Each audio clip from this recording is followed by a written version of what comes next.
Agent Park, it said in carefully written English. I am writing from Mexico. My wife and I decided to move back home because we missed our families. But now we can come back to America legally anytime because of the U visa. My children have good school now. We bought small house. Life is good. But I never forget what you do for me. You give me justice when I think justice is impossible for people like me. Thank you forever. Jay added that letter to the same folder. A year after the trial, Jay was sitting at his desk when his supervisor, Teresa, knocked on his door. You have a visitor, she said. Jay looked up, confused. I do not have any appointments scheduled. Just come to the lobby. Jay walked to the lobby and found Yuki standing there. She wore a blazer and carried a leather bag. She looked confident and professional. Yuki, what are you doing here? She smiled. I wanted to tell you in person. I got accepted to Arizona State Law School with a full scholarship. I start in the fall. But that is not why I am here. What is it? QuickBite Corporate reached out to all the victims. They want to make things right. They are offering management positions to former employees who are interested, and they asked me to be part of a new worker protection committee that will oversee all their franchise operations. I will be helping to write new policies to make sure what happened to us never happens to anyone else. Jay felt pride swelling in his chest. That is incredible, Yuki. It is all because of you. Because you cared enough to go undercover. Because you fought for us. The ripples from what you did are still spreading, making things better for more and more people. After Yuki left, Jay sat at his desk for a long time, thinking about the case. About Marcus serving time in federal prison. About Thomas losing everything he had built through exploitation. About 72 people who got justice and dignity restored. His phone rang. It was his supervisor. Jay, we have a new case. Construction company in Tucson. Multiple complaints of wage theft affecting about 40 workers, mostly immigrants. I think this might need an undercover operation. Are you ready for another assignment? Jay looked at the folder on his desk labeled, Why This Matters. He thought about Priya's daughters who wanted to become lawyers and police officers. About Carlos and his family living better lives. About Yuki starting law school. About Daniel buying that car. About 72 people who now believed justice was possible. I am ready, Jay said. When do I start? Because somewhere in Tucson, 40 people were suffering in silence. They were working hard and being stolen from. They were afraid to speak up. They were losing hope. But they had Jay Park on their side now. They just did not know it yet. And Marcus Chen had learned the hard way what happened when you crossed the line with vulnerable workers. You might steal from them for months or years. You might threaten them and intimidate them. You might think you were too smart to get caught. But eventually, someone like Jay Park would walk through your door. Someone who looked like just another desperate worker needing a job. Someone who would smile and say, yes, sir, while documenting every crime. Someone who would bring the full weight of federal justice down on you. Justice moved slowly sometimes, but when it arrived, it was unstoppable. Jay packed his desk and prepared for the next assignment. Another restaurant. Another manager who thought they could exploit people without consequences. Another chance to prove that workers had protectors. The drive-thru manager had crossed the line. And an undercover agent had served him the coldest revenge of all. The truth, captured on camera, played in court, and carved into public record forever. Marcus Chen would be released from prison in 4 years. But he would never manage a restaurant again. He would never have power over vulnerable workers again. And 72 people would remember that they had stood up, told their truth, and won. That was worth everything. Carlos testified next with a translator. He explained how Marcus threatened to call immigration if he complained. How he worked 60-hour weeks but was only paid for 30 hours. How he sent money to his family in Mexico, but there was never enough because Marcus was stealing. Why did you not quit? The defense lawyer asked during cross-examination. Carlos looked at the lawyer with tired eyes. Because I have a wife and 3 children who need to eat. Because there are not many jobs for people like me. Because Marcus knew I was vulnerable and used that against me. I stayed because I had no choice. The defense lawyer had no response to that. Daniel testified about being manipulated as a teenager. About being given $20 cash while losing hundreds of dollars from his actual paycheck. About failing classes because Marcus scheduled him during school hours. Did you know what Marcus was doing was illegal? The defense lawyer asked. No, Daniel said honestly. I was 16. I did not know anything about labor law. I trusted that my boss was being honest with me. I should not have had to be a lawyer to get paid fairly for my work. Finally, Jay took the stand. He explained his undercover operation, how he had applied for the job using a fake identity, how Marcus had quickly tried to recruit him into the wage theft scheme, how Marcus had offered him a bribe. "Agent Park, why did you go undercover instead of just conducting a standard audit?" the prosecutor asked. "Because the victims were too afraid to testify without protection. Because Marcus had connections that allowed him to avoid accountability. Because I knew that without hard evidence caught on camera, he would destroy records and lie. The only way to get justice for 72 people was to catch him in the act." The defense lawyer tried to suggest that Jay had entrapped Marcus, that he had encouraged illegal behavior instead of just observing it. "Agent Park, did you ever suggest to Mr. Chen that he should steal wages or offer you a bribe?" the defense lawyer asked. "No, I never suggested anything. I simply accepted a job and worked it like any employee would. Marcus made every illegal decision on his own. I just documented what he chose to do." The defense called their own witnesses, business consultants who talked about how difficult it was to manage a fast food restaurant, character witnesses who said Marcus and Thomas were good people who made mistakes, accountants who suggested the wage theft might have been accidental computer errors. But the evidence was too strong. The video did not lie. The financial records did not lie. The 72 victims did not lie. After 2 weeks of testimony, both sides gave closing arguments. The defense argued that Marcus and Thomas were just businessmen trying to stay profitable in a difficult industry, that they had made mistakes but not crimes, that the government was overreaching. The prosecution argued that Marcus and Thomas had deliberately stolen from the most vulnerable workers they could find, that they had used threats and intimidation to silence victims, that they had shown no remorse even when caught, that they deserved the maximum punishment. "This is not about making mistakes," David Martinez said in his closing argument. "This is about choosing to hurt people for profit." These defendants looked at hardworking people who trusted them, and they decided to steal. They stole money that should have bought food for children. They stole money that should have paid rent. They stole dignity and hope, and when caught, they showed no remorse. They deserved to face the full consequences of their actions. The jury deliberated for 6 hours.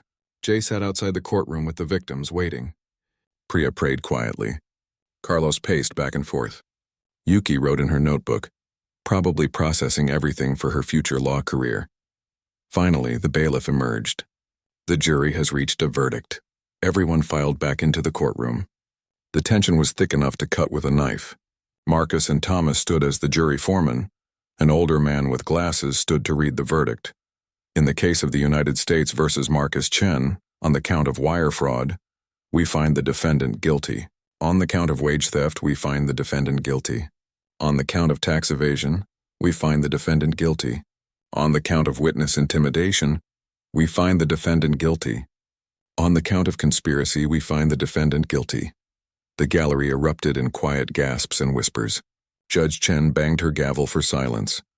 "In the case of the United States versus Thomas Kim, on the count of wire fraud, we find the defendant guilty. On the count of wage theft, we find the defendant guilty. On the count of tax evasion, we find the defendant guilty. On the count of conspiracy, we find the defendant guilty. Guilty. On every single count." Marcus put his head in his hands. Thomas closed his eyes and showed no emotion, but his hands gripped the table until his knuckles turned white. Judge Chen addressed the defendants. "Marcus Chen and Thomas Kim, you have been found guilty of multiple federal felonies. Sentencing will occur in 30 days. Until then, you will be remanded to custody without bail. Bailiff, please take them into custody." As marshals put handcuffs on both men and led them away, Marcus finally looked at the victims in the gallery. His eyes found Jay. There was hatred there, but also something else. Defeat. The victims sat in shocked silence for a moment. Then someone started clapping. Then someone else. Then everyone. The entire gallery stood and applauded as justice was finally served. 30 days later, Jay returned to the courthouse for sentencing. Judge Chen looked at Marcus and Thomas with stern eyes. "In all my years on the bench, I have rarely seen defendants who showed such complete disregard for the well-being of others. You targeted the most vulnerable members of society.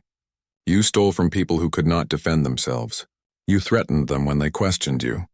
And even after being caught, you showed no remorse. She turned to Marcus. Marcus Chen, you are sentenced to 4 years in federal prison, followed by 3 years of supervised release. You are ordered to pay $230,000 in restitution to your victims, plus an additional $200,000 in punitive damages. You are permanently banned from holding any management position in any business. Then she turned to Thomas. Thomas Kim, as the organizer and financial beneficiary of this criminal enterprise, your sentence is more severe. You are sentenced to 6 years in federal prison, followed by 5 years of supervised release. You are ordered to pay jointly with Mr. Chen the full restitution amount. Additionally, all 4 franchise locations you own are permanently seized by the government and will be sold, with proceeds going to the victims. Both men stood silently as their sentences were read. Then they were taken away to begin their prison terms.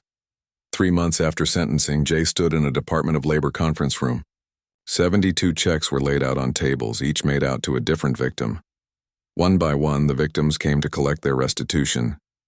The Department of Labor had liquidated all of Marcus's and Thomas's assets. Every employee received exactly what had been stolen from them, plus 50% additional. Priya received a check for $12,600. She held it with shaking hands. This is real, she whispered. It is real, Jay confirmed. You earned every penny of that money. It always belonged to you. Priya started crying. My daughters and I are going to be okay now. We are actually going to be okay. Carlos received $13,200. He immediately called his wife, speaking rapid Spanish full of joy and relief. Daniel received $4,300. Enough to buy that car he had wanted, with money left over for college savings. Each victim received their check. Each one thanked Jay with tears in their eyes. Each one felt the weight of justice finally arriving after so much suffering. Yuki was the last to receive her check. $4,800. You know what I am going to do with this? She asked Jay. What? I am going to use it for law school applications and the LSAT prep course. This money that Marcus stole from me, I am turning it into my future, a future where I help people just like you helped us. Jay smiled. You are going to be an amazing lawyer, Yuki. 6 months after that, Jay received an email at work. It was from Priya. Dear Agent Park, it read, I wanted to update you on my life. With the restitution money, I was able to catch up on all my bills and fix my car. I also used some of the money to go back to school. I am taking business management classes at the community college. My goal is to open my own small restaurant someday, where I treat workers the way they deserve to be treated. My daughters are doing great.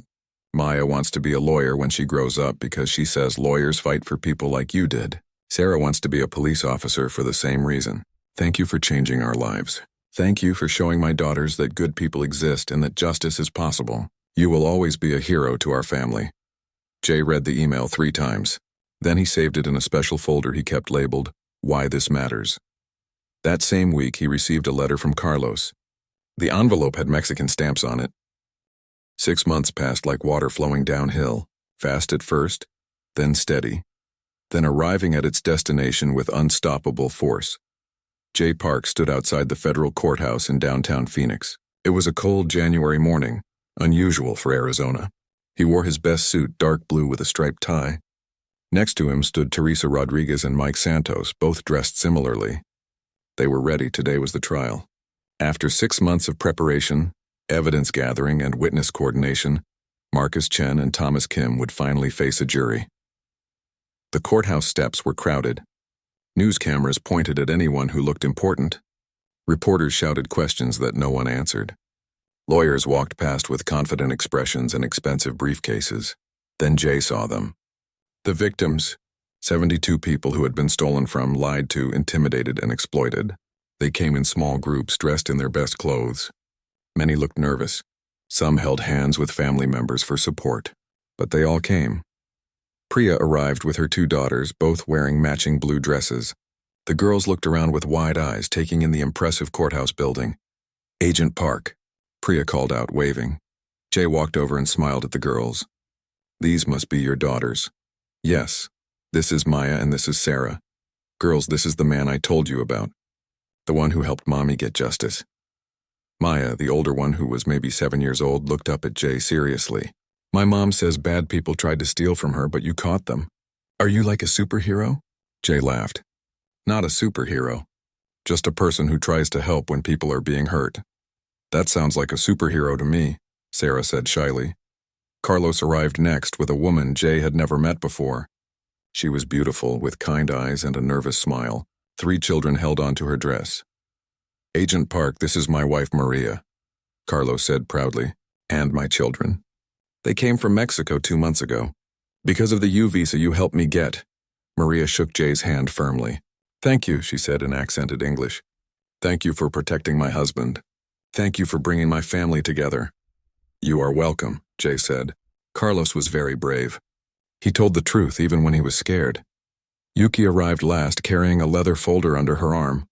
She looked different than she had 6 months ago. More confident. More professional. Her hair was cut shorter and she wore a business suit. Yuki, you look great, Jay said. Thank you. I have been interning at a law firm downtown. They are helping me prepare for law school applications. I have been accepted to 3 schools so far. That is incredible. I am so proud of you. I would not be here without what happened 6 months ago, Yuki said. That moment changed the direction of my entire life. Teresa gathered all the victims together on the courthouse steps. Everyone, thank you for coming today. I know this is difficult. I know some of you had to take time off work. I know some of you had to arrange childcare or travel from far away. But your presence here matters. When the jury sees all of you, when they hear your stories, they will understand the real damage that Marcus and Thomas caused. This is not just about money. This is about dignity. This is about respect. This is about justice. The group walked into the courthouse together. They went through security. Metal detectors beeping as people removed phones and keys and belts. Then they walked to courtroom 4B on the 2nd floor. The courtroom was large and formal. Wood paneling covered the walls. The judge's bench sat elevated at the front. The jury box held 12 empty chairs waiting to be filled. On one side sat the prosecution table. On the other side sat the defense table. And sitting at the defense table were Marcus Chen and Thomas Kim. Marcus looked terrible. He had lost weight. His expensive suit could not hide the fact that he was a broken man. His lawyer, a young woman in her 30s, sat beside him with a stack of papers. Marcus kept his eyes down, refusing to look at anyone. Thomas Kim looked angry. His white hair was combed perfectly. His suit probably cost more than most people's monthly rent. He sat with his arms crossed, glaring at everyone who entered. His lawyer was an older man, probably in his 60s, with the confident posture of someone who had won many cases. The victims filled the gallery behind the prosecution table. Every seat was taken. The message was clear. We are here, we are watching, and we want justice. The bailiff stood. All rise. The Honorable Judge Margaret Chen presiding. Everyone stood as the judge entered. She was a woman in her 50s with gray hair and sharp eyes. She had a reputation for being fair but tough. Both prosecutors and defense attorneys respected her. Please be seated, Judge Chen said. We are here today for the trial of Marcus Chen and Thomas Kim. Multiple counts of wire fraud, wage theft, tax evasion, witness intimidation, and conspiracy. Are both sides ready to proceed? The prosecution is ready, Your Honor, said the lead prosecutor, a man named David Martinez. The defense is ready, Your Honor, said Thomas Kim's lawyer, a man named Robert Shaw. Then let us begin with jury selection. The jury selection process took all day. Both sides questioned potential jurors carefully. The defense wanted jurors who might be sympathetic to business owners. The prosecution wanted jurors who understood what it meant to work hard for low wages. By the end of the day, 12 jurors and 2 alternates had been selected. 6 men and 6 women, a mix of ages and backgrounds, people who would decide Marcus's and Thomas's fate. The trial would begin tomorrow with opening statements. That evening, Jay met with the witnesses who would testify. They gathered in a conference room at the Department of Labor office. Pizza and sodas covered one table. Legal documents covered another. Okay, everyone, Teresa said. Tomorrow the trial really begins. Some of you will testify this week. Others might not testify until next week, but I want to prepare you for what to expect. She pulled up a presentation on the screen. First, when you take the stand, you will be under oath. That means you must tell the truth. Second, the prosecutor will ask you questions. Answer clearly and simply. Do not volunteer extra information. Just answer what is asked. Third, The defense lawyer will cross-examine you. Their job is to make you seem unreliable or confused. Do not take it personally. Just stay calm and tell the truth. What kind of questions will the defense ask? Priya wanted to know. They will probably try to suggest that you misunderstood your paycheck, or that you did not work as many hours as you claim, or that Marcus made innocent mistakes rather than deliberately stealing. Your job is to calmly explain what happened to you. The evidence will support your testimony. Daniel raised his hand. I am really nervous about this. What if I mess up? You will not mess up, Teresa assured him. We have prepared for this. We have practiced. And remember, we have video evidence of Marcus stealing. We have financial records. We have his own recorded confession to Agent Park. Your testimony just adds the human element. It shows the jury that real people were hurt. Over the next 2 weeks, the trial proceeded. Jay sat in the courtroom every day, watching and supporting the victims. The prosecutor presented the evidence systematically. First came the financial expert, who showed the jury exactly how Marcus had manipulated time cards. Charts and graphs made it clear. Hours deleted, paychecks reduced, money stolen. Then came the video evidence. The jury watched footage from Jay's hidden camera. They saw Marcus interrupt breaks and tell workers not to clock in. They saw him adjust time cards on his computer. They saw him pocket cash tips that belonged to employees. But the most damaging evidence was the audio recording of Marcus offering Jay a bribe to stay quiet. The jury heard Marcus's voice clearly. You keep quiet about what you see. Do not mention it to anyone. In exchange, I will pay you $100 cash every week. When that recording played, several jurors looked at Marcus with disgust. Marcus stared at the table, his face red with shame. Then came the victim testimony. One by one, employees took the stand and told their stories. Priya testified first. She explained how she was a single mother working long hours to support her daughters, how she noticed her paychecks were too small but was afraid to complain, how Marcus had stolen over $8,000 from her over 2 years. What did losing that money mean for you and your family? The prosecutor asked. Priya's voice broke. It meant I could not pay rent on time. It meant my car broke down and I could not afford to fix it. It meant my daughters wore shoes with holes in them because I could not buy new ones. It meant I cried myself to sleep at night wondering why I was working so hard but still could not make ends meet. Several jurors wiped their eyes. Marcus still would not look up. The restaurant fell silent after Marcus was taken away. 15 employees stood frozen, staring at the federal agents now occupying their workplace. Some looked relieved. Others looked terrified. All of them looked confused. Teresa stepped to the center of the dining area. She removed her tactical vest, revealing a simple business suit underneath. Her expression was calm and professional. My name is Special Agent Teresa Rodriguez with the Department of Labor, she said in a clear, steady voice. I know this is very shocking and scary, but I need everyone to understand something important. You are not in trouble. You are not under investigation. You are victims, and we are here to help you. A few employees relaxed slightly, but Carlos looked like he might run. Jay walked over to him quickly. Carlos, it is okay, Jay said in Spanish. They are not immigration. They are here to protect you, I promise. You lied to me, Carlos said, his voice shaking. You said your name was Jiho. I had to lie about my name to catch Marcus. But everything else I said was true. I am here to help workers like you. My mother was stolen from just like Marcus stole from you. I became an agent so people like Marcus would face justice. Carlos's eyes filled with tears. They will send me back to Mexico. No, Jay said firmly. Agent Rodriguez can explain, but you will get legal status if you help us. You will be protected. I promise you. A woman in her 30s with a Spanish accent stepped forward. She was wearing a vest that said Victim Advocate on it.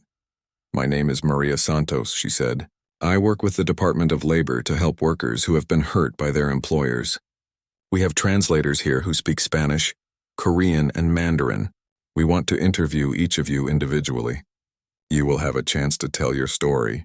After that, we will explain what happens next and what your rights are. Rachel, the older assistant manager, raised her hand. Are we going to lose our jobs? I need this job. I am 3 years from retirement. Teresa nodded sympathetically. The restaurant will be closed temporarily while we complete our investigation. That will probably take 3 to 5 days. After that, the Department of Labor will work with QuickBite Corporate to appoint a new manager and new ownership structure. You will have your jobs back if you want them. And you will be paid for any shifts you miss during the closure. What about our paychecks? Priya asked, her voice cracking. We were supposed to get paid today. I have rent due on Monday. All paychecks will be processed normally, Teresa assured her. The Department of Labor will work directly with corporate to make sure every employee gets paid correctly for all hours worked. No one will lose money because of this situation. Mike Santos, the other agent who had helped plan the operation, stepped forward. We are going to set up interview rooms in different areas of the restaurant. Each of you will speak with an agent privately. We will ask about your employment here, your interactions with Marcus Chen, and any problems you experienced. Everything you say will be confidential. Your immigration status will not be questioned unless you choose to discuss it. Does anyone have any questions before we begin? A young man in the back raised his hand nervously. Jay recognized him as one of the evening shift workers he had not met yet. Are we in trouble if we knew Marcus was doing something wrong but did not report it? No, Teresa said firmly. Workers are not responsible for reporting their boss's crimes, especially when that boss has power over them. Many of you needed these jobs desperately. Marcus used that desperation to control you. That is not your fault. That is his fault. The interviews took 4 hours. One by one, employees went into makeshift interview rooms set up in the office, the storage room, and a cordoned-off section of the dining area. Victim advocates and translators helped those who needed them. Jay interviewed 3 people himself. The first was Daniel, the high school student. I do not understand, Daniel said, sitting across from Jay in the office. Marcus was paying me extra cash. How was that stealing? Jay pulled out a chart he had prepared. You worked 43 hours 2 weeks ago, right? Yeah, that sounds right. Marcus paid you for 30 hours on your official paycheck. Then he gave you $20 in cash. But 13 hours at $12 an hour is $156. He stole $136 from you in that 1 week alone. The $20 was just enough to keep you quiet and make you think he was being generous. Daniel's face went pale as he did the math in his head. Oh my God, I thought he was being nice to me. He was manipulating you, Jay said gently. That is what he does. He finds good people and uses their trust against them. But that is over now. How much money did he steal from me total? Jay checked his notes. Based on our investigation, approximately $2,800 over the 8 months you worked here. Daniel put his head in his hands. I could have bought a car with that money. A nice car? You will get that money back, Jay promised, with interest and penalties. Marcus and Thomas Kim will pay restitution to every single worker they stole from. The second person Jay interviewed was Priya. She sat down with her arms wrapped around herself, looking exhausted.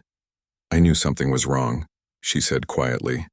I knew my paychecks were too small, but I was too afraid to say anything. I am a single mother with 2 kids.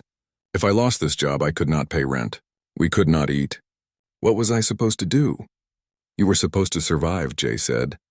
That is all you could do in that situation. Marcus created an environment where speaking up meant losing everything. He did that on purpose because it gave him power. How much did he take from me? Priya asked. Jay checked his notes. $8,400 over 2 years, Priya started crying. Not quiet tears, but deep, wrenching sobs. $8,000. Do you know what I could do with $8,000? I could catch up on rent. I could fix my car that keeps breaking down. I could buy my daughter's new clothes instead of thrift store hand-me-downs. I could... Her voice broke.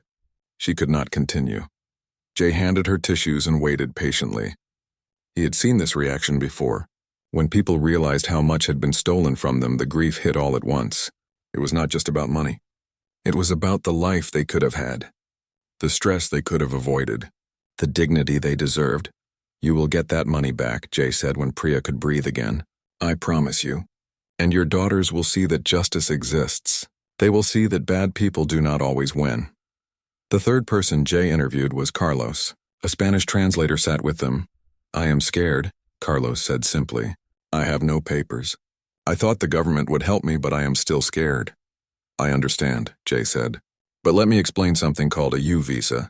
It is a special visa for victims of crimes. You were a victim of wage theft and intimidation. If you agree to testify against Marcus and Thomas, the government will give you legal status. You can stay in America legally. You can work legally. You can bring your family here legally. Does that make sense? Carlos's eyes widened. My family? My wife and children can come here? Yes. The U visa includes immediate family members, but you have to be willing to testify in court about what Marcus did to you. I will testify, Carlos said immediately. I will tell everyone what he did. He threatened me every day. He made me work in fear. He stole my money. I will tell the truth, Jay nodded. That is very brave.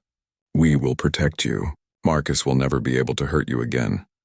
After all the interviews were complete, Teresa gathered everyone back in the dining area. It was now past noon.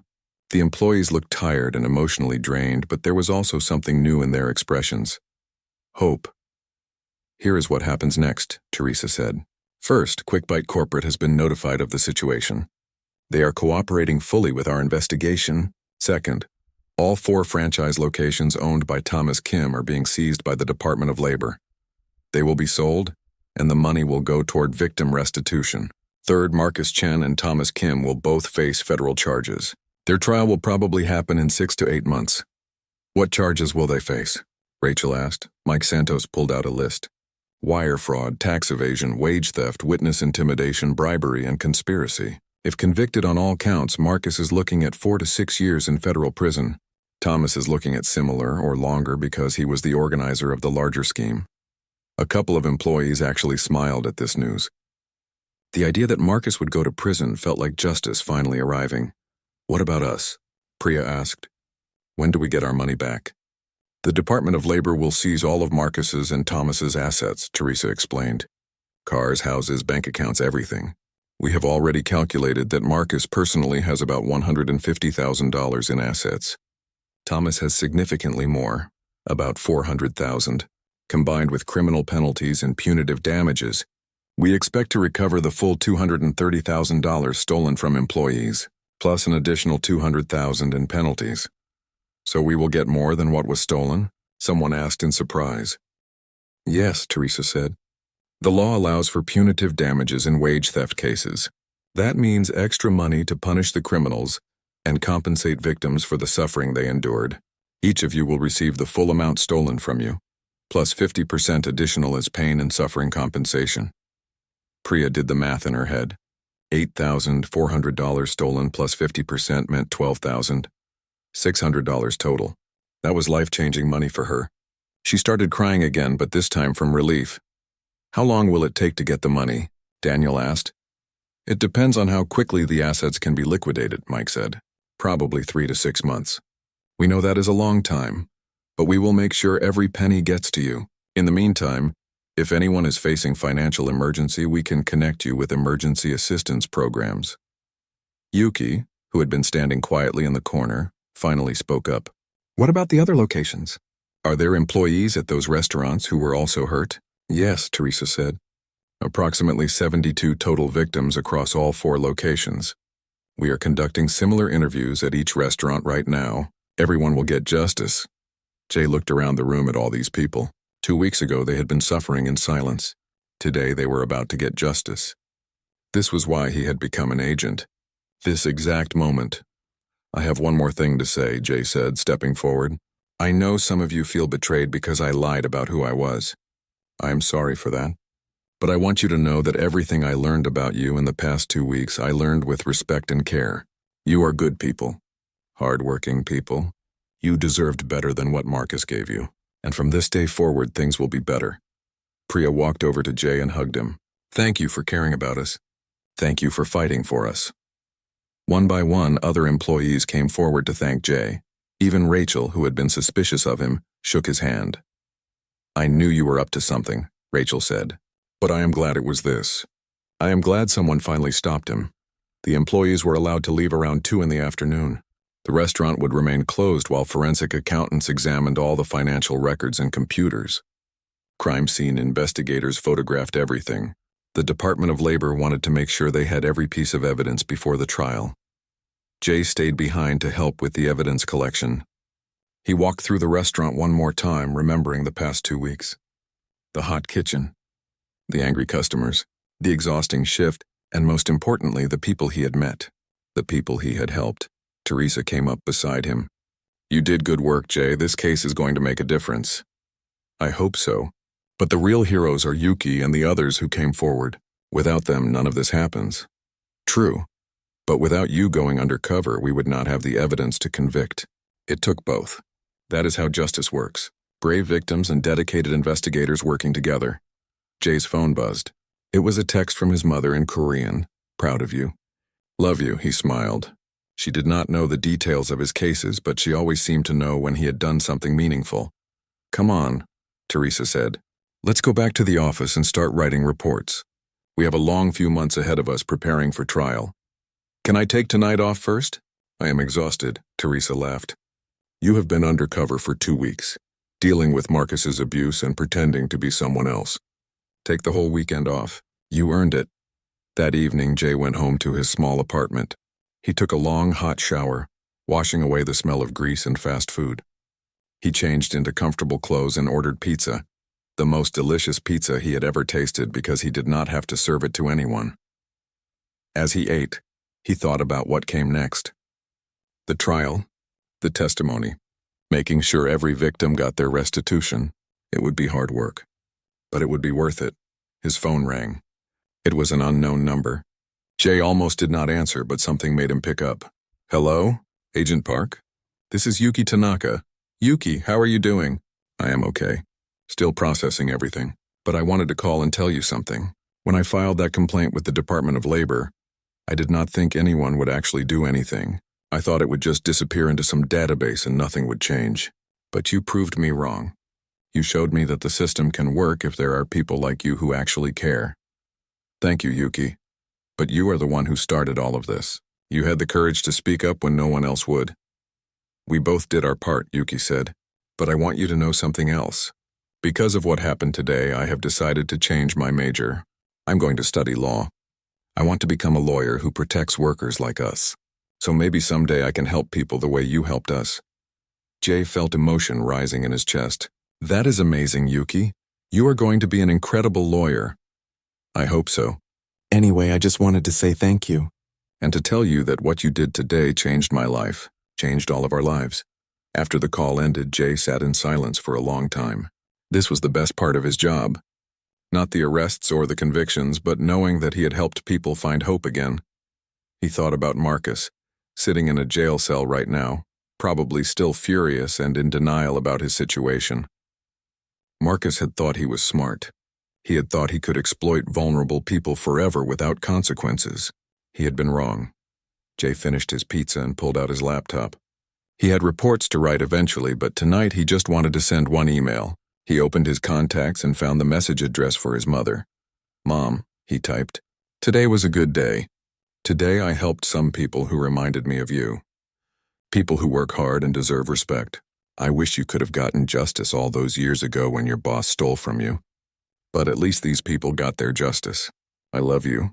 He sent the message and closed his laptop. Tomorrow the real work would begin. Evidence processing, witness preparation, coordination with prosecutors, building an ironclad case that would send Marcus and Thomas to prison. But tonight, Jay Park allowed himself to feel satisfied, to feel proud, to feel like he had made a difference. Outside his window, Phoenix glowed with lights. Somewhere in this city, 72 people were going to sleep tonight with hope instead of fear. That was worth every risk, every lie, every moment of danger. Justice had been served, and it tasted better than any fast food ever could. That evening, Marcus called Jay into his office again. Jay's hand instinctively moved toward his pocket where he kept a panic button. If Marcus had figured it out, this could turn dangerous quickly. Sit down, Jaiho, Marcus said. Jay sat, keeping his expression calm. I have been watching you, Marcus said. You are a good worker. Really good? Almost too good. Thank you. Where did you say you worked before? A burger place in Tucson. What was it called? Jay's mind raced. He had created a fake work history, but had he told Marcus the name, he could not remember. Big Bob's Burgers. It closed down a few months ago. Marcus stared at him for a long moment. Let me see your ID again. This was it. Marcus suspected something. Jay pulled out his fake ID and handed it over, keeping his hand near his pocket. Marcus studied the ID carefully. Too carefully. Then he handed it back. Marcus kept staring at Jay. The silence in the office felt heavy and dangerous. Jay forced himself to stay calm. His training had prepared him for moments like this. Is something wrong? Jay asked, making his voice sound confused and a little worried. Marcus finally spoke. You said 10-4 earlier. That is cop talk. Jay laughed, making it sound natural. My older brother's in the Army. I picked up some of his military slang. Is that weird? Your brother is in the Army? Yeah, he is stationed in Germany right now. I should have joined up with him instead of dropping out of college. At least I would have structure in my life, you know? Jay let some fake emotion enter his voice. My parents are so proud of him and so disappointed in me. Marcus's expression softened slightly. The suspicion was still there, but the story made sense. Military families talk that way sometimes. I was just checking, Marcus said. You can never be too careful these days. Some activists try to infiltrate businesses and cause trouble. I am not an activist, Jay said firmly. I just need a job. That is all. Marcus nodded slowly. Okay, get back to work. Jay left the office, his heart pounding. That was too close. He could not make another mistake like that. He had 4 more days left undercover. 4 more days to keep the act perfect. As Jay worked that evening, he noticed Marcus was still watching him. But Marcus was also making phone calls, which was unusual. Jay tried to listen without being obvious. Marcus was talking to someone about expanding their business arrangement. He mentioned something about another restaurant location. Jay's investigator instincts kicked in. Was Marcus running the same scheme at other quick-bite restaurants? If so, the case was bigger than anyone thought. After his shift, Jay called Teresa from his car. I think Marcus almost figured me out, Jay said quietly. What happened? Jay explained the slip with the military terminology and how he had recovered. That was good thinking, Teresa said. But we might need to pull you out early if he is getting suspicious. No, not yet. I just heard him on the phone talking about another location. I think this scheme might be at multiple restaurants.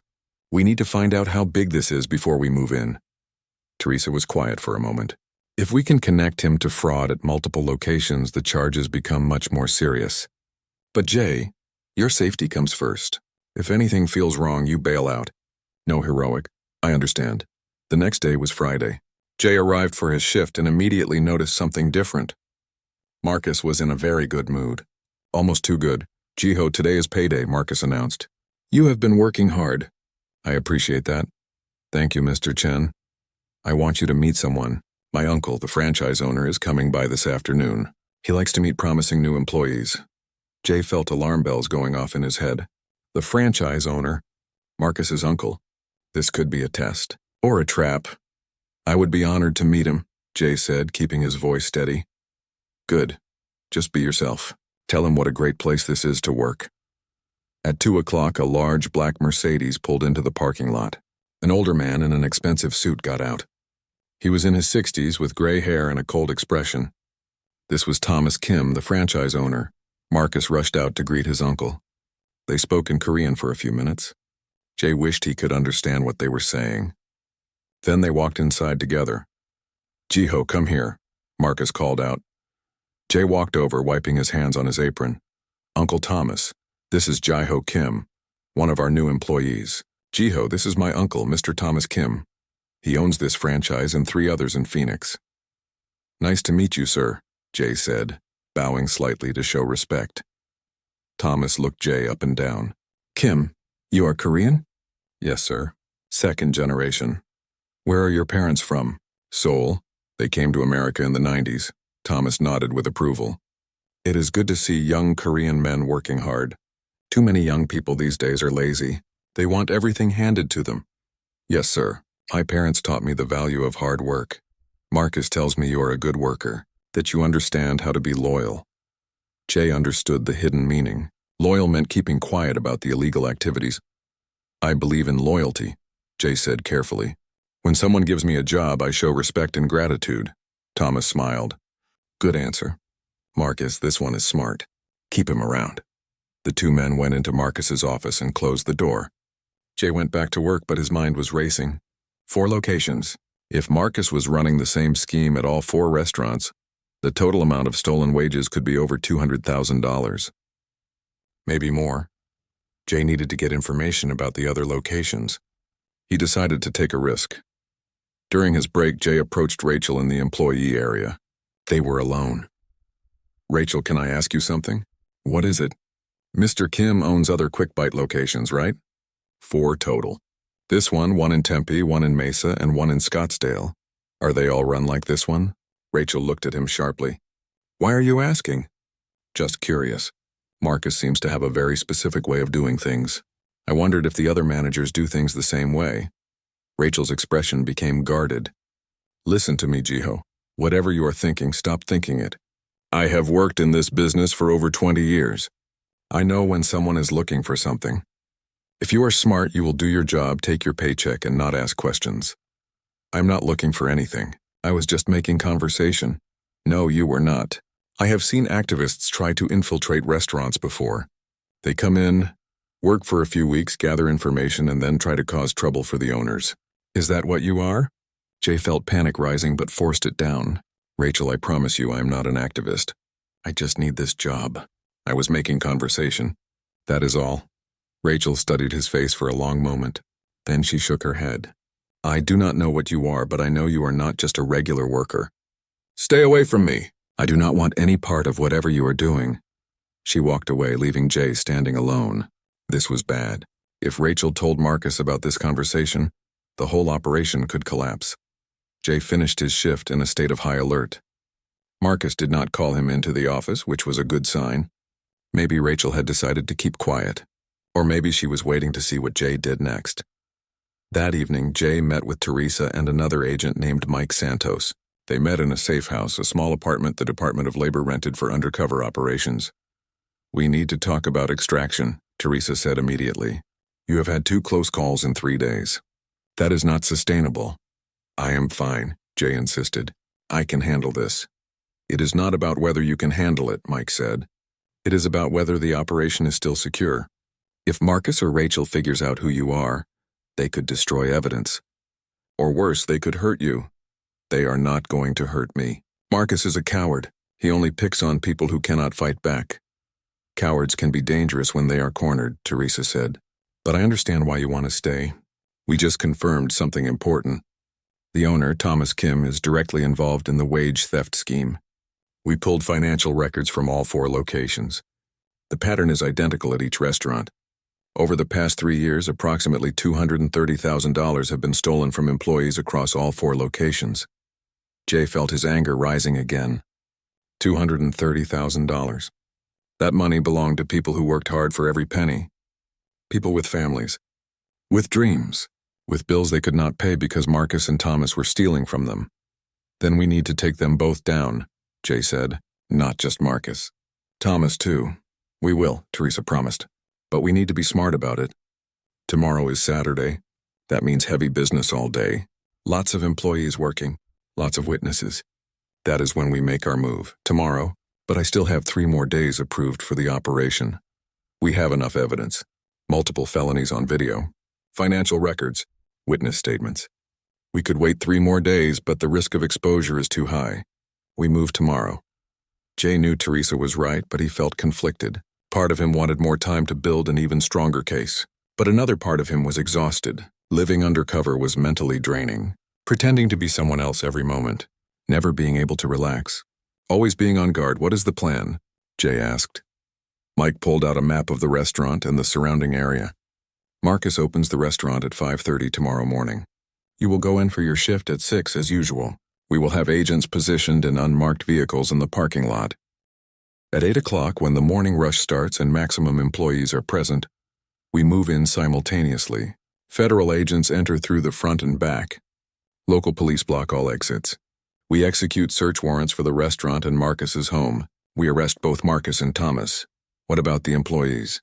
They are going to be confused and scared. That is why we are bringing victim advocates and translators, Teresa said. We will shut down the restaurant and interview everyone on site. We want to make sure every victim gets a chance to tell their story and file for restitution. What about immigration? Jay asked, thinking of Carlos. Some of the workers are undocumented. They will be terrified when they see federal agents. We have already coordinated with immigration services, Teresa said. Any undocumented workers who cooperate will be offered U visas. They will get legal status in exchange for their testimony. We are not here to deport people. We are here to help them, Jay felt relief. At least Carlos and others like him would be protected. There is one more thing, Teresa said. When we arrest Marcus, he is going to realize who you are. He will feel betrayed, angry. He might try to fight or run. You need to be prepared for that moment. Can you handle it? Jay thought about his mother, about all the nights she came home exhausted from being exploited by her boss. She had never gotten justice. These workers would. I can handle it, Jay said firmly. That night, Jay barely slept. He kept running through the plan in his mind. Everything had to go perfectly. If Marcus got spooked and tried to destroy evidence, they might lose the case. If Thomas did not show up, they would only get half the operation. If the employees panicked, someone could get hurt. At 5 a.m, Jay's phone alarm went off. He got up, showered, and put on his quick-bite uniform. He strapped on his hidden camera one last time. In a few hours, this would all be over. He drove to the restaurant and parked in his usual spot. His hands were shaking slightly. He took a deep breath and got out of the car. The restaurant was dark except for lights in the back. Marcus was already inside doing opening procedures. Jay walked to the back door and knocked. Marcus unlocked it and let him in. You are early again, Marcus said. I like that. I wanted to be ready for the morning rush, Jay said. Good. Help me set up the registers. Jay worked alongside Marcus, making small talk about nothing important. All the while, he knew that federal agents were gathering just a few blocks away. Police were getting into position. The trap was being set. At 7:30, the morning crew started arriving. Priya came in first, looking tired as always. Then Daniel. Then 2 other workers Jay had gotten to know. Rachel arrived at 7:45, giving Jay a suspicious look but saying nothing. The breakfast rush started at 7:30 and picked up speed quickly. The drive-through line wrapped around the building. The dining room filled with customers. Everyone was busy, focused. No one noticed the unmarked cars pulling into the parking lot. Jay was working the drive-through window when he saw Teresa get out of a black SUV. She was wearing a bulletproof vest with Federal Agent written in yellow letters across the front. Behind her were 6 more agents. On the other side of the building, he could see police cars pulling up, their lights still off. It was 7:58. 2 minutes. Jay's heart was pounding so hard he thought everyone could hear it. He handed a bag of food to a customer and tried to smile normally. The customer drove away, and for a moment there were no cars in the drive-through line. 8 o'clock. The front door burst open. 6 federal agents in full tactical gear stormed inside. Federal agents. Everyone stay where you are. The restaurant erupted into chaos. Customers screamed. Employees dropped what they were holding. Marcus came running out of his office, his face white with shock. What is happening? Marcus yelled. Teresa walked straight toward him, holding up her badge. Marcus Chen, you are under arrest for wire fraud, wage theft, tax evasion, and witness intimidation. You have the right to remain silent. This is a mistake, Marcus shouted. I have not done anything. 2 agents grabbed Marcus's arms and pushed him against the wall. They put handcuffs on him while Teresa continued reading his rights. Marcus's eyes scanned the restaurant wildly. Then they landed on Jay, on Jiho. For a moment, there was confusion on Marcus's face, then understanding. Then rage, you! Marcus screamed at Jay. You did this. You are a cop. Jay walked over slowly, removing his quick-bite name tag. He reached into his pocket and pulled out his real badge. Special Agent Jay Park, Department of Labor Wage and Hour Division. Jay said calmly, everything you said and did for the past 2 weeks was recorded. You are finished, Marcus. Marcus tried to lunge at Jay, but the agents holding him pulled him back. His face was red with fury and humiliation. I trusted you, Marcus screamed. I gave you a job. You gave me a job so you could steal from me like you stole from everyone else here, Jay said, his voice cold. You picked the wrong person to exploit. Priya was standing nearby, her hand over her mouth in shock. Carlos looked confused and frightened. Daniel's eyes were wide. Rachel just looked tired, as if she had known this day would come eventually. Is anyone here named Yuki Tanaka? Teresa called out loudly. A young woman who Jay had never met stepped forward from the back of the restaurant. She must have come in through the back door with the agents. She was crying. I am Yuki Tanaka, she said in a shaky voice. Teresa walked over to her and put a gentle hand on her shoulder. Ms. Tanaka, because of your complaint and your courage in coming forward, we were able to stop this criminal operation. 23 employees are going to get justice because of you. You should be very proud. Yuki looked at Marcus being led out in handcuffs. Then she looked at Jay. "Thank you," she whispered. Jay nodded. "Oh, thank you." As agents led Marcus toward the door, he kept screaming and struggling. "My uncle will destroy you! Thomas Kim owns half this city. You have no idea who you are messing with." Teresa smiled coldly. "Actually, your uncle Thomas Kim is being arrested at his home right now, along with the managers at your 3 other locations. This is not just about you anymore, Marcus. This is about every worker you hurt, every dollar you stole, every life you damaged." Marcus's face went from red to pale. He suddenly understood how much trouble he was really in. The agents put Marcus in a car and drove away. Jay stood in the restaurant, surrounded by confused and scared workers. It was time to explain everything and start the healing process. "My break is not over yet," Jay said carefully. "I know, but we are short-staffed. You said you needed the money, right? More hours means more money."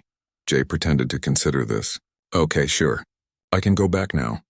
That is the attitude I like. Go clock back in." Jay went to the time clock and clocked back in.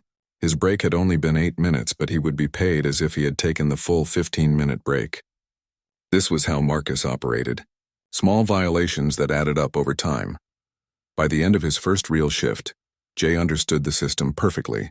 Marcus manipulated schedules to avoid paying overtime. He interrupted breaks but kept the break time recorded. He made workers come in early for preparation, but told them not to clock in until their official start time. The hidden camera captured everything. On his 3rd day, Jay met Priya. She worked the morning shift and was in the kitchen when Jay arrived. "Hi, I am Jiho," Jay said, offering his hand. "I just started this week." "Priya," she said, shaking his hand. Her grip was firm despite her tired eyes. "Welcome to Quick Bite. How are you surviving?" "It is busy, but I need the work." "Do you have any advice?" Priya looked toward Marcus's office to make sure the door was closed. "Stay on Marcus's good side. That is the only advice that matters here." Over the next few days, Jay became friendly with the other workers. He met Carlos, who worked the evening shift. Carlos's English was limited, but Jay spoke enough Spanish to communicate. Carlos was suspicious at first, but Jay's friendly attitude slowly won him over. "Marcus es el diablo," Carlos said one evening. "The devil, why do you stay?" Jay asked in Spanish. "I have no choice. My family needs money, and Marcus knows I have no papers. He threatens to call immigration if I complain about anything."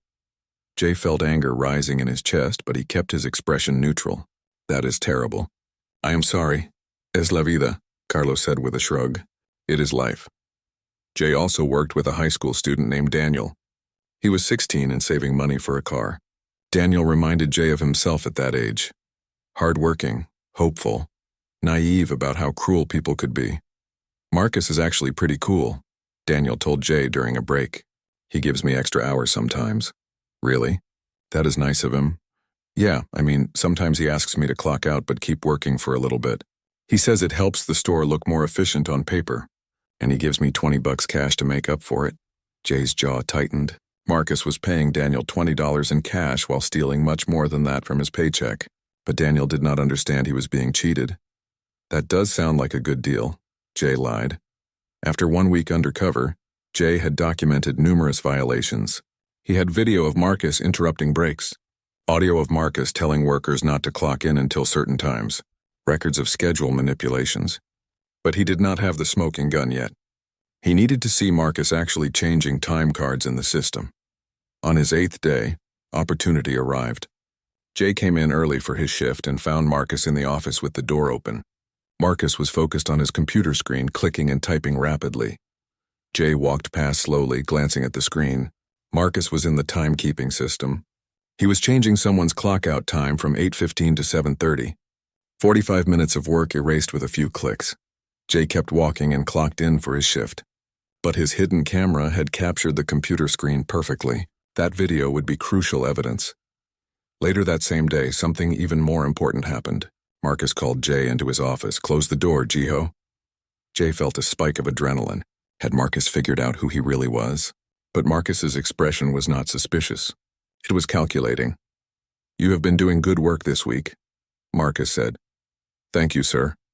I have noticed something about you. You are not like the other workers. You are smart. You follow instructions, and you do not ask annoying questions about breaks and overtime and all that legal nonsense." I just want to work and get paid, Jay said. The rest does not matter to me. Exactly. That is the right attitude. Marcus leaned forward. I want to offer you something, Jiho. A little arrangement between us. What kind of arrangement? You have probably noticed that I run things a certain way here. I maximize efficiency. Sometimes that means bending a few rules. Nothing serious, just little things to keep costs down and profits up. You understand? Jay nodded slowly, pretending to be intrigued. Most of the workers here are too stupid or too scared to notice. Marcus continued. But you are smart. You probably figured out that I adjust time cards sometimes. Skim a little off the top. Jay's heart was pounding, but he kept his face neutral. I might have noticed something like that, yeah. Good. So here is my offer. You keep quiet about what you see. Do not mention it to anyone. Not the other workers, not corporate, nobody. In exchange, I will pay you $100 cash every week. Free money, no taxes. What do you say? This was it. The confession. The offer of a bribe. All captured on camera with perfect audio. Jay pretended to think about it. He needed to sell this performance. What happens if someone else figures it out? I do not want to get in trouble. You would not get in trouble. I am the manager. I take responsibility for the time cards. If anyone asks, you just say you did not notice anything. Simple. And you will really pay me $100 a week, every week, as long as you keep your mouth shut. Jay paused for a few more seconds, then nodded. Okay, deal. Marcus smiled and reached out to shake Jay's hand. Smart choice, Jiho. You are going to do well here. As they shook hands, Jay felt sick. He was shaking hands with a man who was stealing from poor people, threatening immigrants and corrupting teenagers. But this handshake sealed Marcus's fate. Jay left the office and went back to work. He served customers with a smile, but his mind was racing. He had everything he needed now. Documented wage theft, bribery, intimidation, tax fraud, everything. That evening, Jay met with his supervisor Teresa in a parking lot across town. He uploaded all the video and audio files from his camera to her laptop. Teresa watched some of the footage, her expression growing darker with each minute. This is worse than we thought. He is not just stealing wages. He is running an entire criminal operation. I know, Jay said, and the worst part is how many people he is hurting. These are not just victims. They are people with families, with dreams. He is destroying lives for a few extra $1,000. You have enough evidence now, Teresa said. We could pull you out and move forward with arrests. No, Jay said firmly. I have one more week. I want to document everything. Build the strongest case possible. These victims deserve justice, and I want to make sure Marcus goes to prison, not just pays a fine. Teresa looked at him carefully. Undercover work can mess with your head, Jay, especially when you start caring about the victims. Do not lose perspective. I have not lost perspective. I know exactly what I am doing. Fine, one more week. But if anything feels wrong, you call for extraction immediately. Understood? Understood. Jay went home that night and could not sleep. He kept thinking about Priya and her 2 children, about Carlos sending money to his family in Mexico while Marcus stole from him, about Daniel being manipulated and not even realizing it. He thought about his own mother who had been exploited the same way years ago. She had never gotten justice, but these victims would. Jay would make sure of it. The next day, Jay went back to work as Jiho Kim. Marcus was in a good mood, probably because he thought he had secured Jay's silence with the bribe offer. Jiho, I am putting you on Drive-Thru today, Marcus said. You are good with customers. Thanks, boss. As Jay worked the drive-thru window, he noticed something interesting. Marcus had a notebook where he recorded cash tips from the drive-thru jar, but those tips never made it to the employees. Jay watched Marcus pocket the cash multiple times throughout the day. Everything was captured on camera. Jay also noticed Marcus bringing in food that looked expired. Produce that was brown and wilted. Meat that smelled questionable. Marcus was buying expired food from somewhere and serving it to customers to save money. That was a health code violation and possibly criminal fraud. By the middle of week 2, Jay had documented so many crimes he had lost count. The case against Marcus was ironclad. Multiple felonies, dozens of victims, thousands of dollars in stolen wages.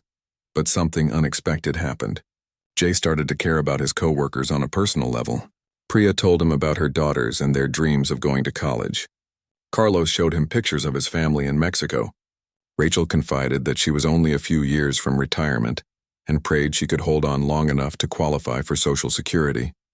These were not just case files anymore. They were real people who trusted Jay, or at least trusted Jiho. That made everything more complicated. On his 10th day undercover, Jay made a mistake. A small mistake, but in undercover work, small mistakes could be fatal. He was talking to Daniel about a basketball game when he used a term that only law enforcement used. He said something was 10-4 instead of okay. It was such a natural phrase for Jay that he did not even notice he had said it. But Marcus noticed. He was standing nearby listening. His eyes narrowed slightly. For the rest of the day, Marcus watched Jay more carefully. Jay could feel the scrutiny. He had to be perfect now. One more slip and Marcus might figure out the truth.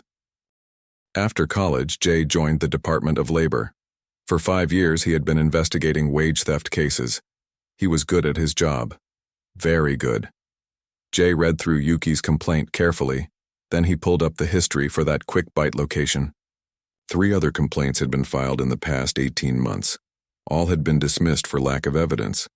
But Jay saw a pattern. He called his supervisor, Agent Teresa Rodriguez, into his office.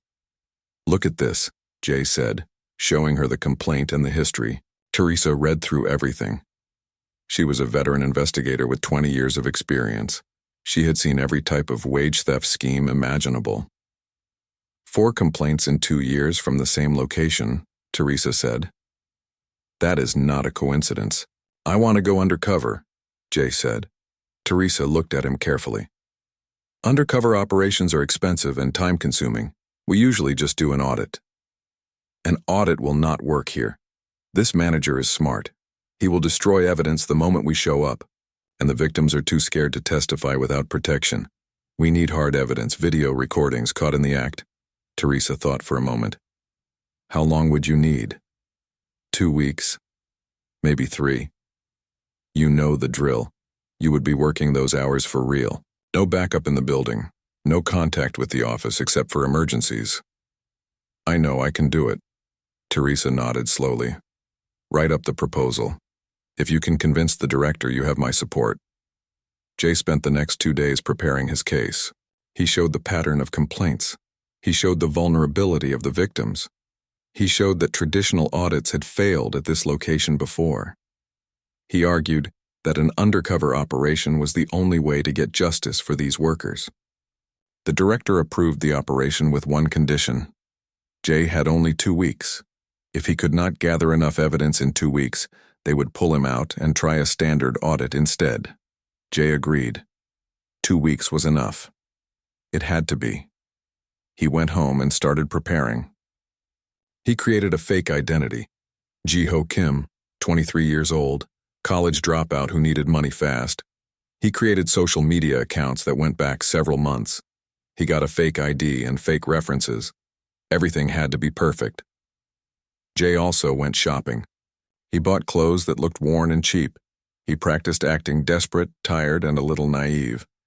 He needed Marcus to see him as an easy target. Someone who would not ask questions. Someone who could be controlled and exploited. On Sunday night, Jay looked at himself in the mirror. He no longer looked like a federal agent.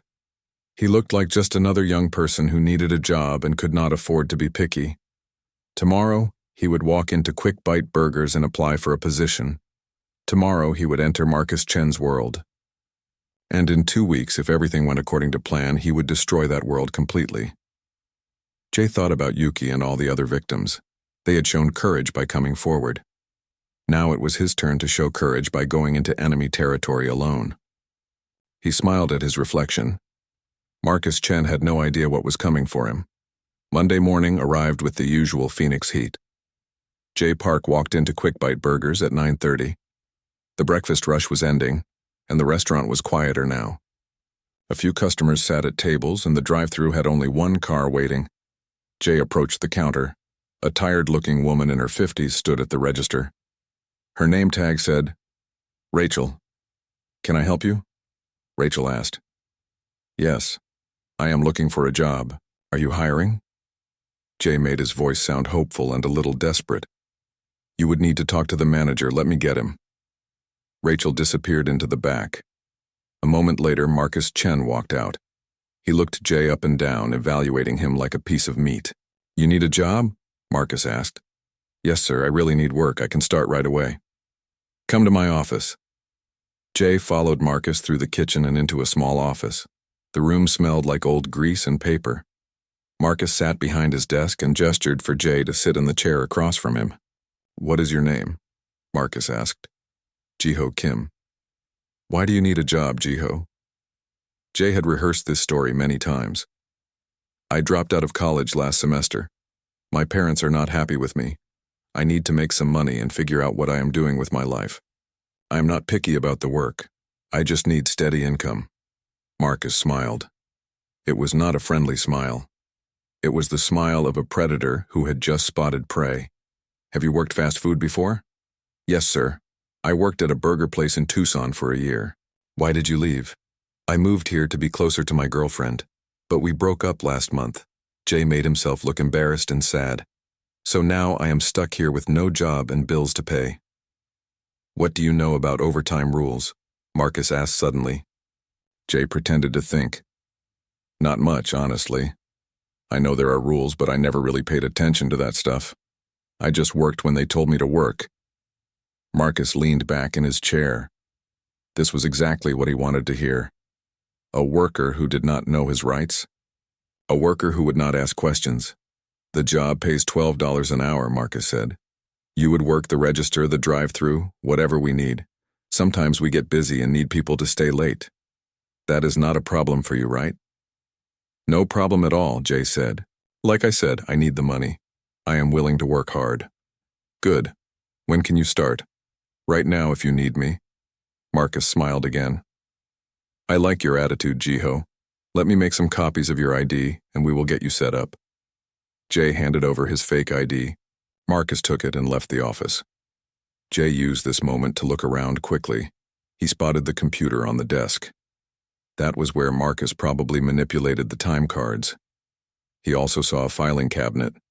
Personnel files, most likely. Hidden under Jay's shirt was a tiny camera. It looked like a button but recorded everything. The video and audio fed to a storage device in his pocket. Everything Marcus said and did was being captured. Marcus returned with Jay's ID and an employment form. Fill this out. You start tomorrow at 6 in the morning. Wear black pants and non-slip shoes. We will give you a uniform shirt. Thank you, Mr. Chen. I really appreciate this opportunity. Just work hard and do not cause any problems. We understand each other? Yes, sir. Absolutely. Jay left QuickBite feeling confident. Phase 1 was complete. He was inside. Now the real work would begin. The next morning, Jay arrived at 5:45. He wanted to seem eager. Marcus was already there, counting the money in the registers. You are early, Marcus observed. I wanted to make a good impression, Jay said with a smile. Rachel will train you today. Do exactly what she tells you. And remember, when you clock in, make sure you get the time exactly right. I check all the time cards personally. Jay nodded and clocked in at exactly 6 o'clock. He made a mental note. Marcus was already planting the seed that he monitored time cards carefully. That would make it easier to explain if someone questioned their paycheck. He would just say he checked and found no errors. Rachel showed Jay how to work the register, how to take drive-thru orders, and how to handle customer complaints. She was patient and kind. During a quiet moment, Jay asked her a careful question. How long have you worked here, Rachel? 23 years in fast food, 5 years at this location. Do you like it? Rachel looked at him with sad eyes. It is a job. It pays the bills. That is all it is. Is Marcus a good boss? Rachel glanced around to make sure no one was listening. Keep your head down. Do your work. Do not ask questions. That is my advice. Jay understood. Rachel knew something was wrong but had learned to survive by staying silent. He felt sorry for her. The day was long and exhausting. Jay worked the lunch rush, which was chaos. Orders came through the drive-thru faster than the kitchen could prepare them. Customers got angry about wait times. The heat from the grill and fryer made the kitchen unbearable. At 2 o'clock, Jay was supposed to take a 15-minute break. He clocked out and went to sit in the break room. But before his break was over, Marcus came in. "Jiho, I need you back on the register." Sarah called in sick. Yuki kept her promise to herself. For the next 2 weeks, she wrote down every single hour she worked. She used a small notebook that she kept in her car. Every time she clocked in, she wrote the time. Every time she clocked out, she wrote that time too. She was very careful, very precise. When her next paycheck arrived, Yuki compared her notebook to the payment statement. Her heart sank. She had worked 44 hours. Her paycheck showed 38 hours. 6 hours were missing. That was almost $90 stolen from her. Yuki felt sick to her stomach. This was not a mistake. This was theft. She needed that money. Every dollar mattered when she was trying to pay for college and rent and food. She decided to talk to Marcus privately. Maybe there was an explanation. Maybe the computer system had a glitch. She wanted to believe there was a good reason. The next day, Yuki waited until the lunch rush was over. She walked to Marcus's office and knocked on the door. "Come in," Marcus called out. Yuki opened the door. Marcus was sitting at his computer as usual. He did not look up. "Mr. Chen, I need to talk to you about my paycheck," Yuki said nervously. "What about it?" Marcus still did not look at her. "I think there might be a mistake. I tracked my hours carefully and my paycheck is showing fewer hours than I actually worked." Now Marcus looked up. His eyes were cold and hard. "Are you saying I made a mistake?" he asked slowly. "No, I just think maybe the computer system has an error. I worked 44 hours last week, but I was only paid for 38. Marcus stood up and walked around his desk. He stood very close to Yuki. Too close. She took a step back. "Listen to me very carefully," Marcus said in a low voice. "The computer system does not make mistakes. I check every time card personally. If your paycheck says 38 hours, then you worked 38 hours. Maybe you are not remembering correctly. But I wrote it down every day," Yuki said, her voice shaking slightly. "I have records." Marcus's face turned red. "You have records? What are you, a detective now?" "This is my restaurant and I manage the time cards. Are you calling me a liar?" "No, I just want to understand." "Get out of my office," Marcus said sharply. "And if I hear you spreading rumors about paycheck problems, you will be fired immediately. Do you understand?" Yuki felt tears forming in her eyes, but she refused to cry in front of him. She nodded and left the office quickly. That night, Yuki could not sleep. She kept thinking about the conversation, about Marcus's anger, about the missing hours. She knew what she had to do, but she was scared. If she reported this and nothing happened, Marcus would make her life miserable. Or worse, he would fire her, and she would lose the income she desperately needed. But Yuki also could not stop thinking about right and wrong.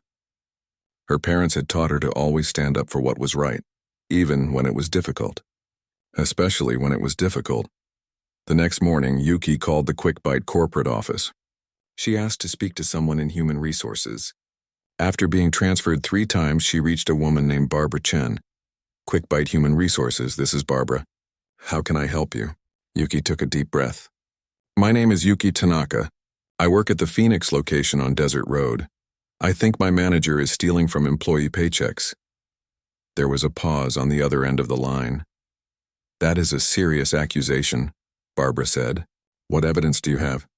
"I tracked my hours carefully for 2 weeks. Both times my paycheck showed fewer hours than I actually worked. The first time it was 6 hours missing. I tried to talk to my manager about it, but he got angry and threatened to fire me." "Did you take photos of the time clock when you clocked in and out?" Barbara asked. "No, I just wrote the times in a notebook. Do you have any other employees who can confirm this? I have not talked to anyone else about it yet." "I was afraid word would get back to the manager," Barbara sighed. "Ms. Tanaka, I understand your concern, but without solid evidence, there is not much I can do. Your manager, Mr. Chen, is related to the franchise owner. I would need more than handwritten notes to launch an investigation." "Do you understand?" Yuki felt her hope crumbling. "So you are not going to do anything? I will make a note of your complaint in our system. If other employees report similar issues, we will look into it. But right now, it is your word against your manager's word. And frankly, handwritten notes are not considered reliable evidence." "But he threatened me," Yuki said desperately. "Did anyone else hear this threat?" "No, we were alone in his office."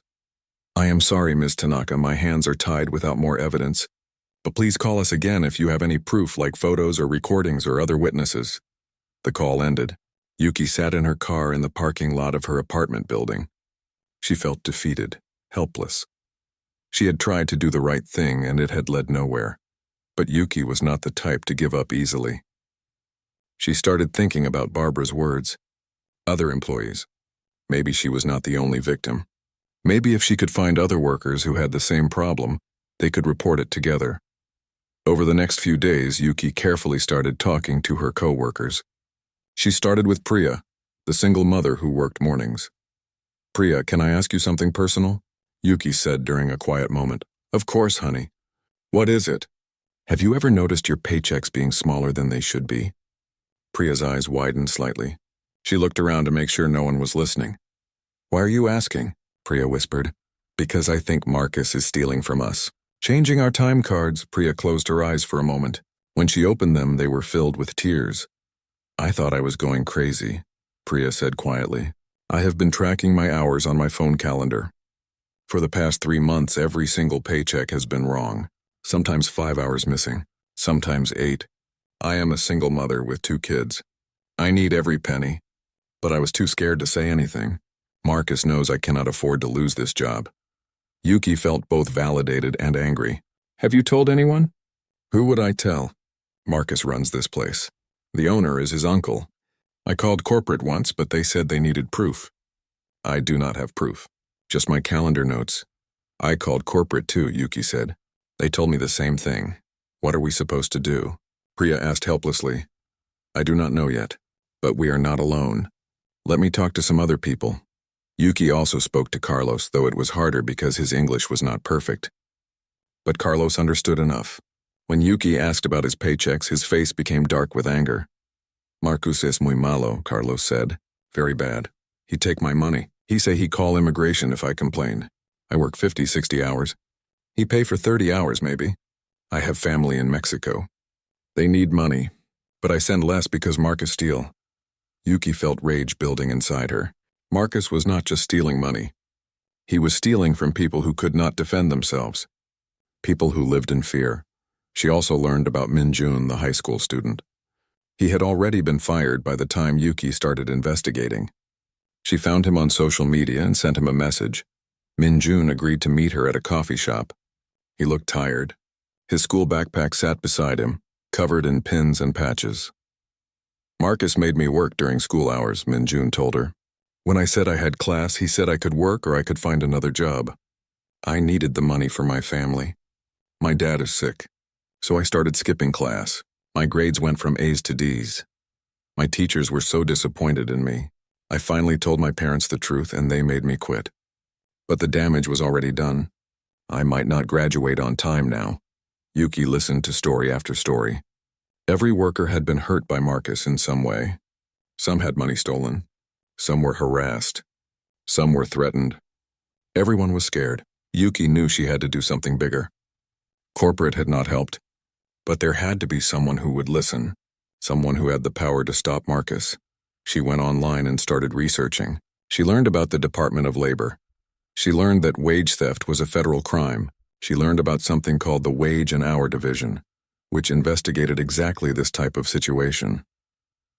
Late one night, Yuki sat at her laptop. She opened the Department of Labor website and found the complaint form. Her hands shook as she typed. She included everything. Her own story. The stories of Priya, Carlos, and Minjun.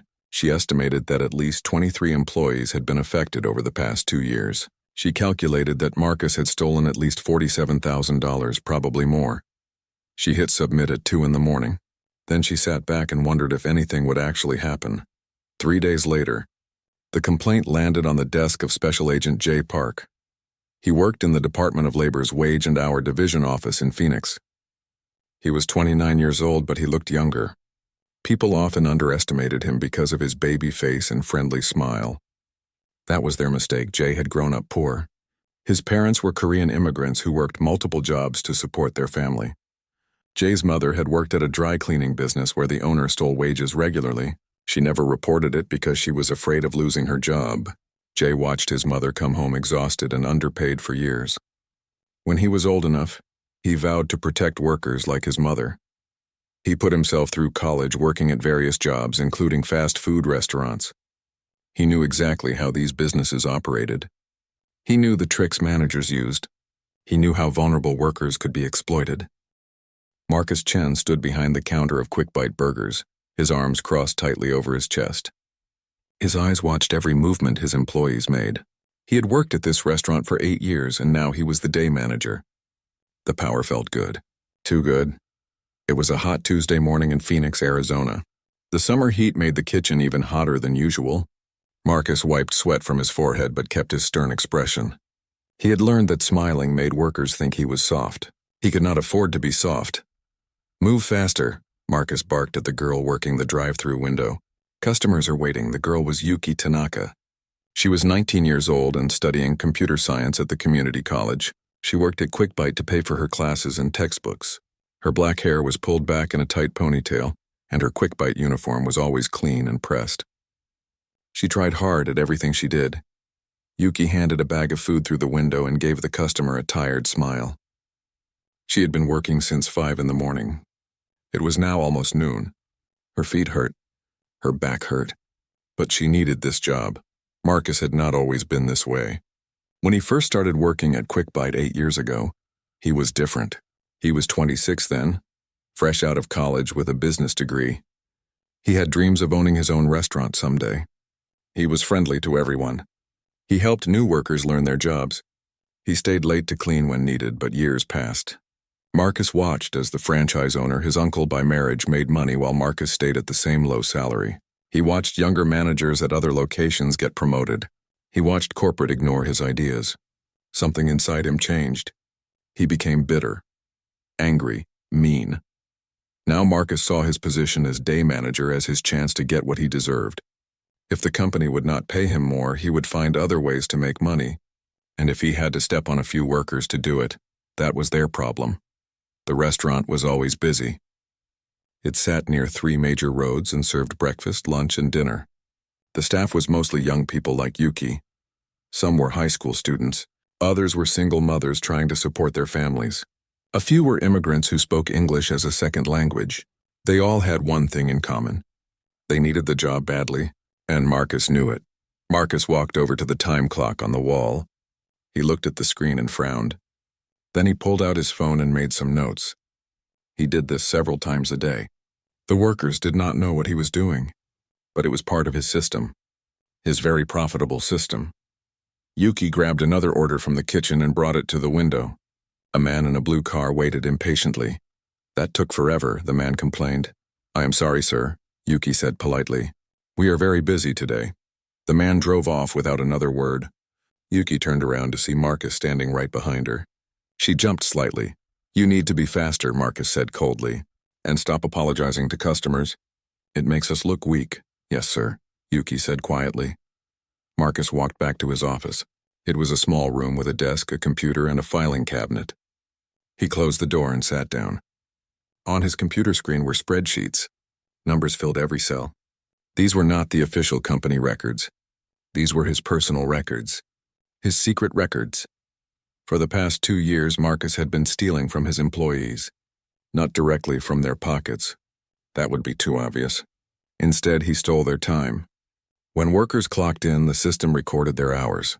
But Marcus had learned how to change those records. He would wait until the end of each pay period. Then he would go into the system and adjust the times. He might change an 8-hour shift to 7.5 hours, or a 9-hour day to 8 hours. Small changes. Changes that most workers would not notice on their paychecks, but those small changes added up. 30 minutes here, an hour there. Multiply that by 15 employees working 5 days a week. Marcus was stealing thousands of dollars every month. The money that should have gone to his workers went to him instead. Marcus also had other schemes. He made workers come in early but told them not to clock in until their official start time. He made them stay late to clean, but edited their time cards to show they left earlier. When workers took their required breaks, he sometimes marked them as longer breaks than they actually took. The worst part was how Marcus chose his victims. He targeted the most vulnerable workers, single mothers who could not afford to lose their jobs. Immigrant workers who feared deportation if they complained. Young students who did not know their rights. These people were easy to control, easy to threaten, easy to steal from. Yuki was one of his favorite targets. She worked hard and never complained. She was polite and followed every rule. But Marcus saw her as weak. He saw her as someone he could push around. Over the past 6 months, he had stolen almost $800 from her paychecks. She had no idea. Marcus also took Yuki's tips. When customers left cash tips at the drive-thru window, those tips belonged to the workers. But Marcus would watch the tip jar. When it had enough money, he would empty it into his pocket. If anyone asked, he said he was securing the money for the employees. But that money never made it to them. When Yuki questioned why she never received any tips even though customers seemed happy, Marcus had an explanation ready. "The customers here do not tip," he told her. That is just how it is, Yuki believed him. She had no reason not to. She trusted that her manager was honest, but Marcus was not done targeting Yuki. When she asked for extra hours to help pay for a new laptop she needed for school, Marcus cut her hours instead. He scheduled her for only 20 hours the next week instead of her usual 35. When she asked why, he said business was slow. But business was not slow. Marcus was punishing her for asking for something. Marcus also made inappropriate comments to Yuki. Nothing extreme enough that she could report it, but enough to make her uncomfortable. Comments about her appearance. Questions about her personal life that were too personal. Standing too close to her when he talked. Making her feel small and powerless. Other workers suffered too. Priya Sharma was a 32-year-old single mother of 2 young children. She worked the morning shift and needed every dollar she earned. Marcus stole at least 30 minutes from her time card every single day. Over 6 months, he had stolen more than $3,000 from her. Carlos Mendoza was an immigrant from Mexico. He had no papers and Marcus knew it. Marcus used this information like a weapon. He made Carlos work longer hours than anyone else. He paid Carlos less, and he constantly reminded Carlos that he could call immigration authorities anytime he wanted. Carlos lived in fear every day but had no choice except to keep working. Min Jun Park was a 17-year-old high school student. Marcus scheduled him to work during school hours sometimes, which was illegal. When Min Jun said he had class, Marcus threatened to fire him. Min Jun started skipping classes to keep his job. His grades dropped. His teachers worried. But Min Jun could not explain the situation without risking his employment. The office door opened and the assistant manager, Rachel Kim, walked in. She was 50 years old and had worked in fast food her entire life. She knew something was wrong with how Marcus ran things, but she needed her job too. She had learned to stay quiet and not ask questions. "Marcus, we need to order more supplies," Rachel said. "Handle it yourself," Marcus replied, not looking up from his computer. Rachel left without another word. She knew better than to push him. Outside the office, Yuki was having a terrible day. The lunch rush was overwhelming. Customers were angry about wait times. The kitchen was making mistakes on orders, and Marcus kept walking by to criticize her without offering any help. During her break, Yuki sat in her car in the parking lot. She checked her bank account on her phone. She was confused.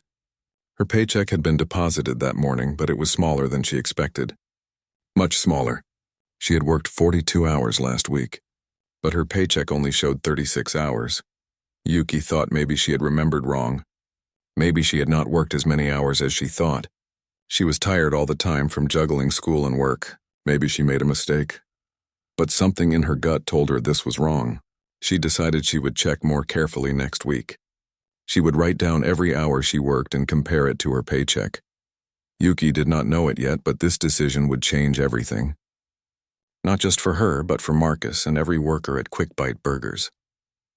The empire of lies and theft that Marcus had built was about to come crashing down. As Yuki walked back into the restaurant, Marcus watched her from the office window. He had no idea that the quiet, hard-working girl he had been stealing from and pushing around was about to become his biggest problem.